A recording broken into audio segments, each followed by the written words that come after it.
பார்க்க போகிறோம். பாம்பே சட்னி. இது இட்லி, தோசை, சப்பாத்திக்கு சூப்பராக இருக்கும். அட்டகாசமான சைடிஷ். மிக்ஸி இல்லைன்னா இந்த மாதிரி செஞ்சுக்கலாம்.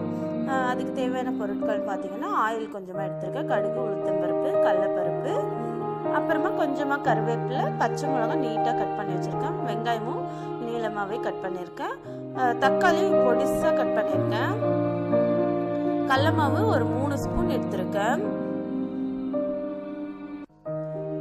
கொஞ்சமாக மஞ்சள் பொடி, தேவையான அளவு உப்பு, தண்ணி 2 கிளாஸ் அப்படி எடுத்திருக்கேன். ஒரு பேன் வச்சுட்டு ஹீட் பண்ணிடலாம்.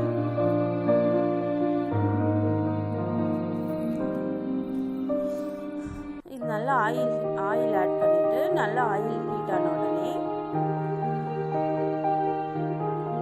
கொஞ்சமா கடுகு, உளுத்தம்பருப்பு, கடலைப்பருப்பு ஆட் பண்ணிடலாம்.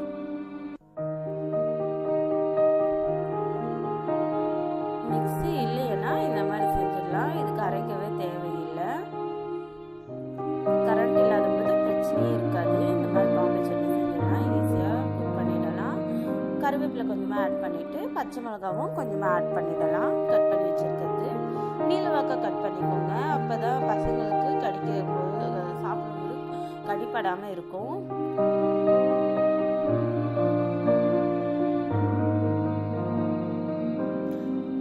சேனல் இப்போ தான் நீங்கள் பார்க்குறீங்கன்னா மறக்காமல் சப்ஸ்கிரைப் பண்ணிக்கோங்க. ஆனியன்ஸ் நீளமாகவே கட் பண்ணிக்கிட்டோன்னா டேஸ்ட்டாக இருக்கும். நீட்டாகவே கட் பண்ணிக்கோங்க. மோஸ்ட்லி ஏன்னா குட்டியை கட் பண்ணால் இந்த சாம்பாருக்கு வந்து வேறு எதுவும் நம்ம காயெல்லாம் ஆட் பண்ண போகிறது இல்லைங்களா. வெங்காயம், தக்காளி மட்டும்தான். தக்காளி வதங்கி சின்னசாயிடும். அதனால ஆனியன் நீளமாக இருந்ததுன்னா சாப்பிட்றதுக்கு கொஞ்சம் டேஸ்ட்டாக இருக்கும். இப்போ ஆனியன் ஃப்ரை ஆகிறதுக்கு கொஞ்சமாக மஞ்சள் பொடியும் உப்பு கொஞ்சமாக ஆட் பண்ணிக்கலாம். உப்பு ஆட் பண்ணால் ஆனியன் ஃப்ரை ஆகும்னு நிறைய பேர் சொல்கிறாங்க.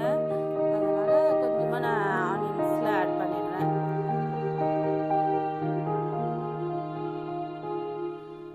நல்லா இது ஃப்ரை பண்ணிவிட்டு டொமேட்டோஸும் ஆட் பண்ணிடலாம்.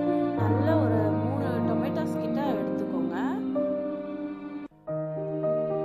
அப்போ தான் அந்த புளிப்பு சுவை தான் இதுக்கு ரொம்ப தேவைப்படுது. ஏன்னா கடல மாவு சல்லுன்ட்டு இருக்கும்.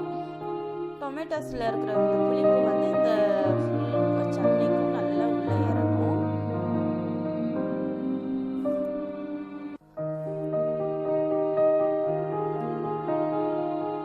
நல்லா ஃப்ரை பண்ணிக்கோங்க. நல்லா வதக்கிட்ட பின்னாடி நல்லா வதங்கட்டும். அதுக்குள்ளே நம்ம கடல மாவு 3 ஸ்பூன் எடுத்துருக்கோம் இல்லைங்களா. கொஞ்சம் கொஞ்சமாக தண்ணி ஊற்றி நல்ல லிக்விட் மாதிரி கலந்துக்கோங்க.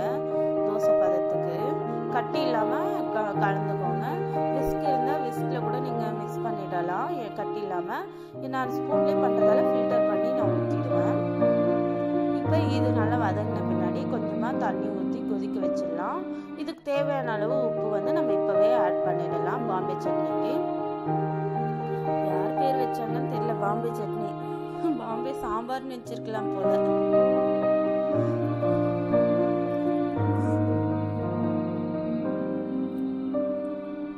இப்போ இதை லிட் போட்டு க்ளோஸ் பண்ணி வச்சிடலாம். நல்லா கொதி வந்தாச்சு. இப்போ வந்து நம்ம கடல மாவு கரைச்சி வச்சுருக்கோம் இல்லைங்களா, இதை நான் ஃபில்டர் பண்ணி எடுத்துட்டேன். இதை ஆட் பண்ணிடலாம். டைமிங் பார்த்திங்கன்னா ரொம்ப கம்மியாக தான் இருக்கும். இது செய்கிறதுக்கு 15 மினிட்ஸில் நம்ம வந்து பாம்பே சட்னி செஞ்சிடலாம். ஒரு 5-10 மினிட்ஸில் நம்ம சப்பாத்தி மாவு பிசைஞ்சிடலாம். ஈஸியாக முடிஞ்சிடும். அதுவும் இட்லி மாவு இருந்ததுன்னா ஒர்க்கே இருக்காது.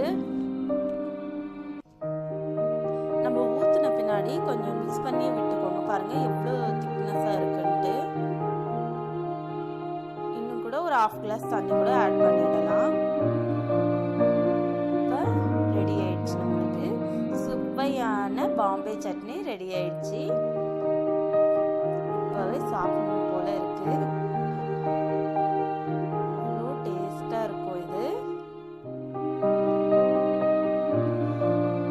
மறக்காமல் நம்ம சேனலை சப்ஸ்கிரைப் பண்ணுங்கள், லைக் பண்ணுங்கள், உங்கள் ஃப்ரெண்ட்ஸ்க்கு ஷேர் பண்ணுங்கள். இந்த சேனலை பற்றி இல்லை இன்னும் என்ன வீடியோஸ் வேணும் அதை பற்றி கமெண்ட் பண்ணுங்கள். இது இந்த